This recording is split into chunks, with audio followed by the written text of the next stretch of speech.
Thank you, Daniel. Good afternoon, everybody. Welcome to Ask Alexa, How Do I Create My First Alexa Skill? I'm Darlene Wong, and this is Varang Amin. Okay, so as everybody know, we do have like Apple Store, we do have a Google Store, and now we have like Amazon Store, where we do have all different kind of skills are getting built by the awesome developers and being like a use for the different like use cases. So in this particular talk, we are gonna cover the part like how you can build your first like hello world skill. So first of all, or the like Amazon skill, like Alexa already has all the basic like operations like checking of weather, checking news, stocks, and bunch of things. Why we have to build the apps for like use case? So like there are many use cases, but from these three that at least like we can like code ourselves a lot. The first one is like any of your like business application or your like business task, your day-to-day task at like office. Like just for example, for like our company, we do build security firewalls. We have a bunch of data stored into Elasticsearch. We want to make any query, like the standard way, like we go to Elasticsearch and we like write the Python scripts and we all that data. Like instead of that, we can make a skill skill will pretty much send a like request to the like Elasticsearch, get the data. It would be like a simple HTTP like HTTPS or HTTP like a JSON like request response kind of a like model. So wherever that model suits, it's there like you can use it. The second will be for fun. Obviously, like yeah, for any of the fun or like for any of the like education purpose, like you can build a skill like every day, like at my home, like with my son, like we play with the Alexa. We ask for different skills, like for the stories, for the math, for any kind of purpose. And third, that like which everybody likes, to make money.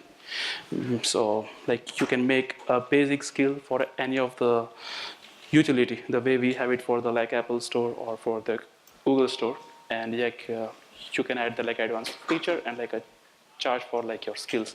So these are the three different like categories that we found that like for which we can make the skills. Now, so like as I've said, for this particular skill, like and for the demo, we are going to make a like hello world skill that will have the, so like as any application that has a front end, that has a back end, and after that you deploy that application to any specific like location. That could be any server, and then you test your like application. And after that, like there is a certification criteria, like the way like there is like Apple has a certification, so does like a Google and like the Amazon. So the next one. So like the flow will be for the like hello world, like a skill will be wherever any user is going to like interact with any like Amazon device or like any simulator for the skill. They pretty much say the like hello message that will go to the like Alexa voice service, and with the like NLP, that particular message is being converted into the like HTTPS JSON like request, and that will go to the like Alexa skill. And after that, the message, once it's like reached to the skill, it will match the intent. Okay, like okay, this message is the welcome message or like exiting the skill. Also like pretty much the matching will happen with the intent, and the like response will come from the like Alexa skill, and that will be like a same like HTTP standard HTTP or HTTPS JSON like response, and that will go to that particular device or the simulator, and it will go to the like user. So this is like a very like basic like overview of the communication. Next one. So yeah. Okay, so now we'll go into starting with the front end and how you're going to build the voice user interface using the Alexa Skills Kit. So first you'll need to create an account on developer.amazon.com, and you'll just create your username and password on that site. And then next you'll go to the Alexa developer console and click on create a skill and name your skill. So what goes into naming your skill? Throughout your Alexa skill, you're going to need a skill name, an invocation name, and a public name. The skill name is going to be used just for yourself and other developers, and this won't be shown to the public, so you can name it anything you want that makes sense to you internally. Then we'll do the invocation name, which is what the user is going to say to start your skill. So in this example for hello world, you want the user to start the skill by saying, Alexa, open hello world. So in this case, hello world, that is going to be your invocation name. And the invocation name, since this will be used by the user to speak, it only allows lowercase letters, apostrophes, periods, and spaces, because you don't want the user to say, Alexa, open hello underscore world underscore PyBay underscore 2018. Like, that wouldn't make any sense. And when we get to the distribution and certification process, then you'll select a public name, which is what your name will be called on the display in the Alexa skill store. So I'll walk through this. This is the Alexa Skills Kit developer console. And we're going to create a skill. Start your skill. And like I said, we can name the skill name something that we will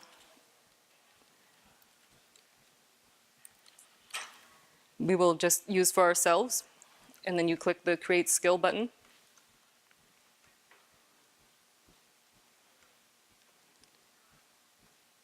Okay, and I talked about the invocation name and how we want the user to say, Alexa, open hello world. So we'll just type in lowercase hello world for the skill invocation name, which will take us next to our intents. So I'm going to talk about that for a moment. So next we're going to add the intents, the sample utterances, and slots to our skill. And what are those? These are the components that build up your interaction model. And so for our hello world skill, we're going to create a hello world intent, which is going to indicate that you want Alexa to say hello world. And on top of that, we're also going to do a hello name intent in which we can ask Alexa to say hello to somebody specific.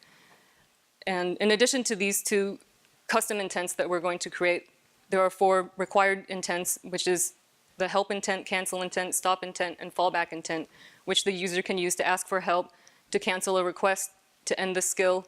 And the fallback is if nothing else matched, what do you want your skill to do? So the utterances are phrases that the user can say, which will map to a particular intent. So for our hello world skill, we want the user to be able to ask Alexa to say hello world by prompting her with hi, hello there, hello, or what's up. And then for our hello name intent, we're going to add slots, which are kind of like arguments to the intent. And we'll have the users ask Alexa to say hello to a particular name or greet a particular name. So Alexa will say hello to that person. And I'll add these intents here. The hello world intent. And the sample utterances were hello, hi, hey, what's up? Okay. And then we'll add another intent, the hello name intent. And we want Alexa to say hello to somebody, and you indicate the slot in the curly braces, or greet this person. And you can go on with additional possibilities to invoke that intent. And then finally, we have to give it a slot type, which we can select the Amazon US first name so that we know we're going to say hello to somebody's first name. Oh, green tea. Thank you.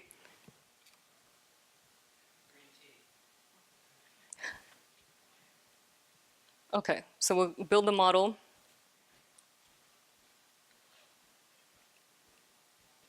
And then finally, we need to add the endpoint, which will indicate to the front end where to send the post request to the back end. But we haven't built the back end yet, so we're going to do that next.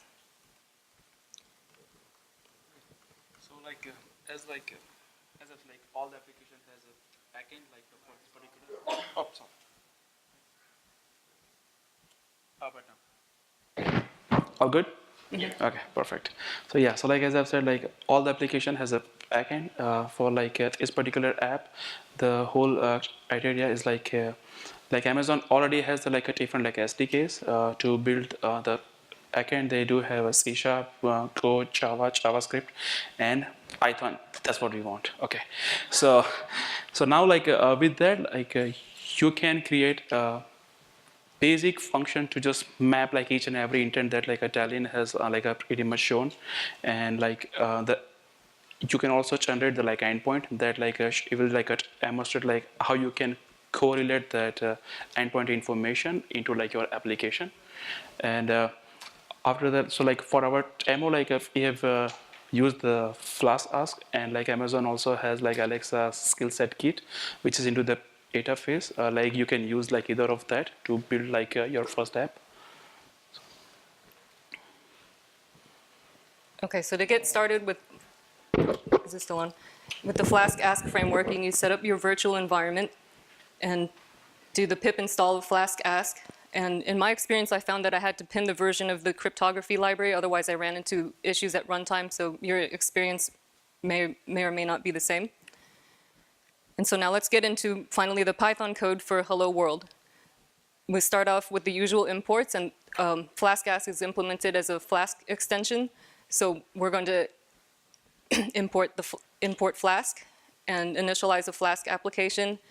And the Flask ask object will map the application to the endpoint.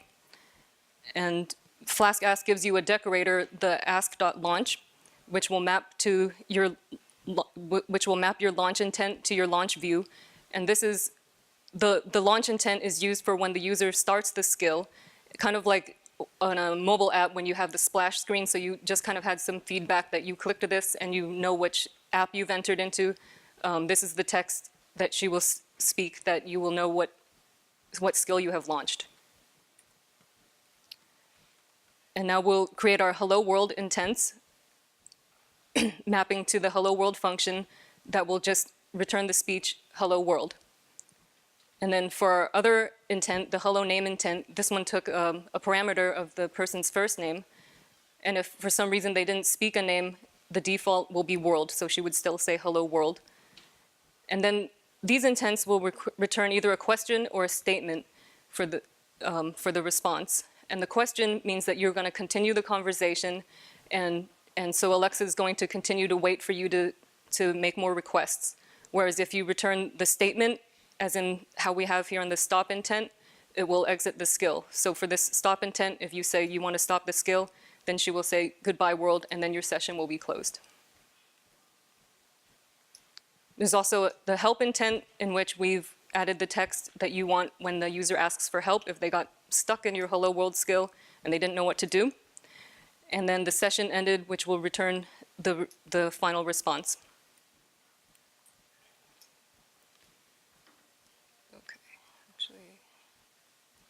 Okay, so now we've written our code, and Varang is going to talk about how we're going to do the deployment. So like as for this particular like a deployment, we have used like ngrok. If anybody doesn't know about like ngrok is pretty much a utility to deploy your website or your web application or any of the third-party apps that you built on a public-facing like interface. So to just make it more simple, like if you want to host on any application on any IP and the port, ngrok is the like tool for you. Like so what we have done for like our project is like we are gonna generate the specific like endpoint like name with the like ngrok, on which we are going to deploy our like hello world application, and we are going to put that endpoint information into our like a backend. So the one like limitation is like ngrok free version is only available for like 8 hours, or you shut down your laptop, your instance is not available. So that's the I would say the like limitation of the like ngrok for the free version only. So I'll show you here. I have the code for the hello world that I showed you, and we're going to start running the application. And by default, our Flask ask is on port 5000, so we're going to set up the ngrok to route to port 5000. And then this is the endpoint that we're going to point our front end to, if I can copy and paste it. Why is this not working? Okay.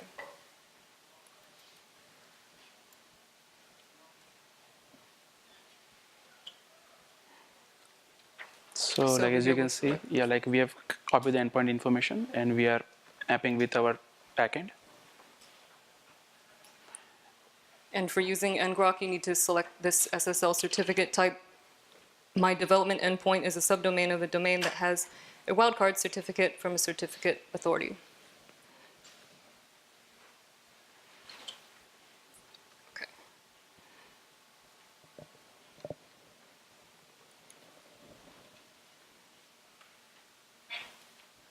Okay, so now on to the testing. Now that we've done this deployment, we can go into the testing. Some options are testing using the Alexa simulator or using manual JSON that you can send to your backend and get the response and check the responses.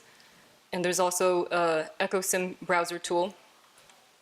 So let's start with the Alexa simulator. You first need to enable testing for your skill.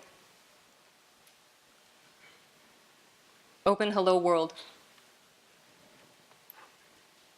Welcome to Hello World. You can say hello, or tell me who to say hello to. Hello.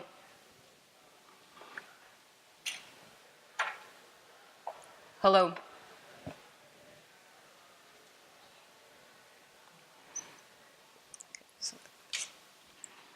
Hello. Hello World. Okay, we got the expected response.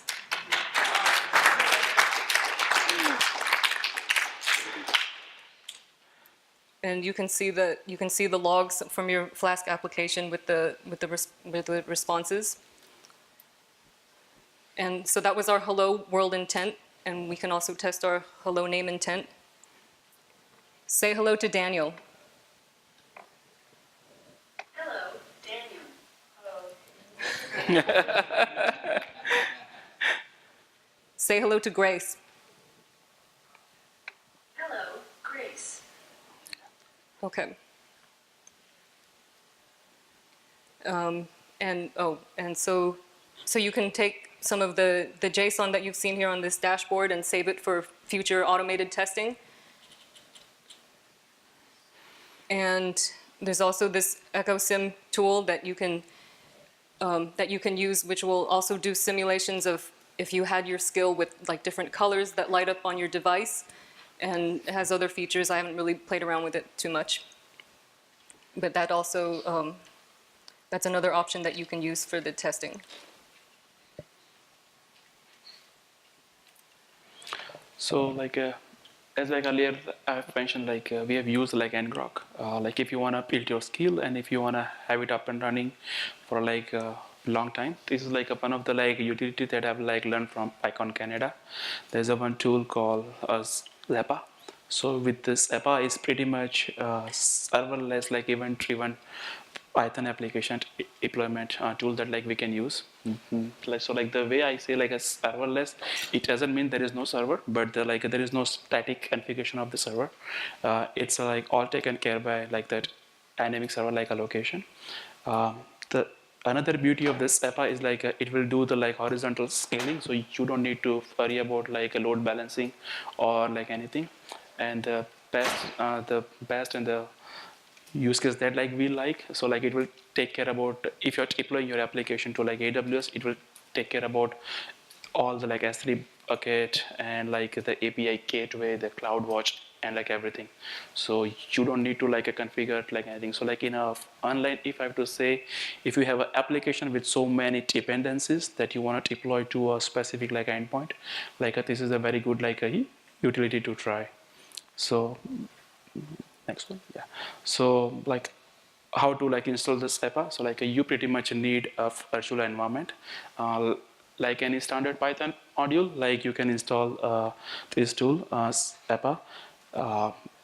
As I've said, like the like interaction would be when your application is getting deployed with this particular tool.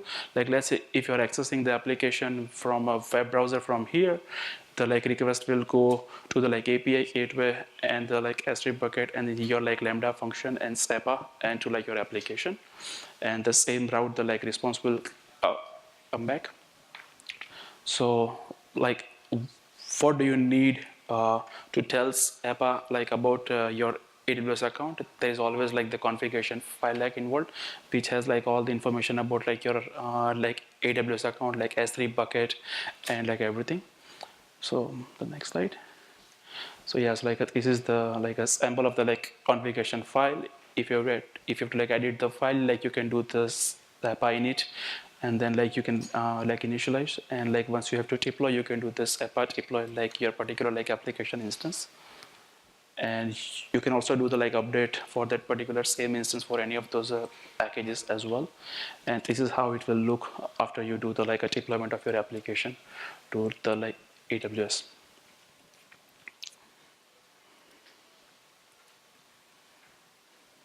Okay, so finally we'll talk about the certification process and the steps that you would need to go through for the certification. So back in your Alexa dashboard, you would go onto the distribution tab. And remember earlier I told you that we were going to have to pick a public name for display. That's what you would put in here. So you could do a caps case hello world.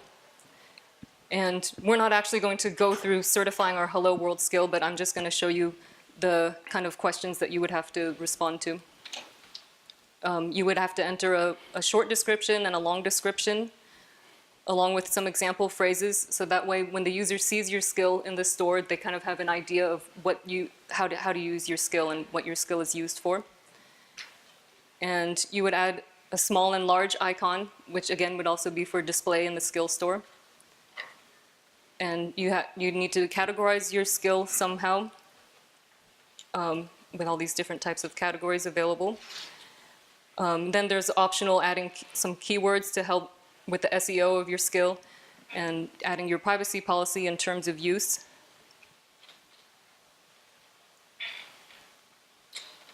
Then there are a bunch of multiple choice options, like does your skill allow users to make purchases or spend real money? I'm not going to go through all these questions.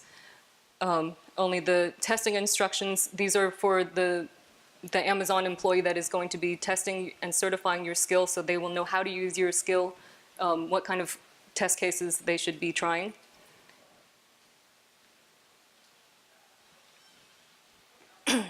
And then who's going to be accessing your skill? Is this going to be available in the public store, or is this going to be internal for your organization? And where you want to have your skill available, depending on the Amazon regions.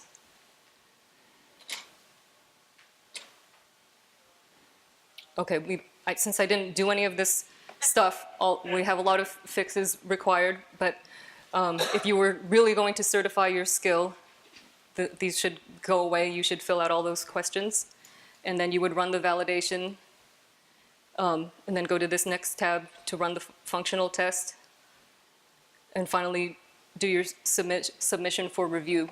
And in my experience, the review process has taken anywhere from just a few hours to maybe several days or a week. But your experience may vary with that.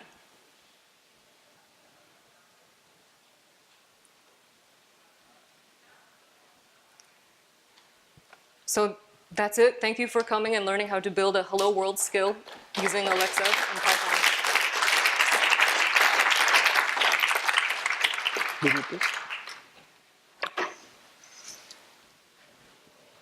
All right. Well, we have some time for questions. All right.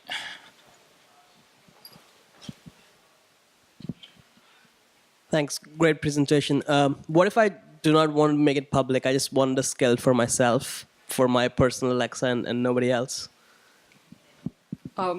Yeah, you can do kind of what I've shown you and then use it for yourself on the okay, actually I haven't tried this, but you could probably build your own organization and then deploy to within your own business and use it for yourself. Has anybody had any experience with this? I otherwise just kind of play around within the simulator, but I'm assuming you want to like play with something on your device. Or like other word is like don't do any of those things. Like let it just like run it and like keep testing it like whenever like you want to like use it. So you showed using Zappa and API gateway, but I noticed when you configure the endpoint, you can specify a Lambda ARN. So why would you use Zappa and API gateway and not just put the Lambda ARN directly?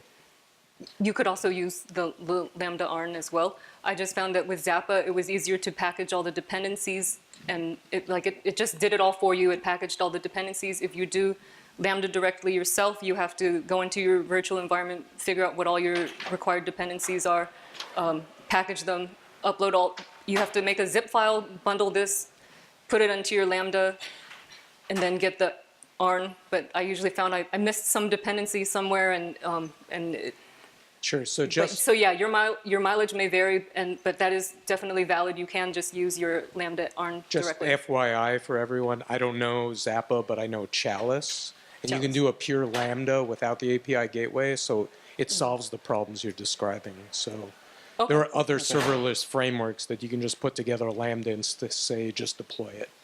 Okay. Thank you. Thanks. So I'm just wondering how easy it is to use all the other Amazon skills. Like, can I, for example, set an alarm clock easily on the backend framework? Does that make sense? Are you asking about like implementing it or like using it? Because if in terms of use, my son used so many skills. Or you're asking about like implementing? I'm asking about implementation. So like it's a very based on like what kind of like intentions like you want to add. So like for like this particular skill, like we went with all the vanilla configuration of the like apps like that is like available. So it varies like based on like your like requirement. So like you can have like any intentions, many slots based on like your requirement. The like learning curve is slightly high as I felt, but like once you like aware about all the like terminologies and the flow, I think it should be easy for that. Have either of you made some money with any Alexa skills? Yes, these guys keeps me very busy, so I have not made many money yet. But yeah, it's in the like roadmap.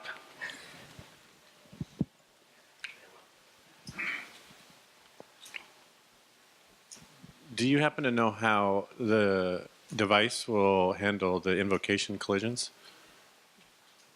Meaning, if you have two people have on the same hello world invocation, can you only have one on the device? My understanding is that it will pick the one with like the highest ranking or rating from this skill store that you have, but I don't really know for sure. I don't know if that's really true or like folklore.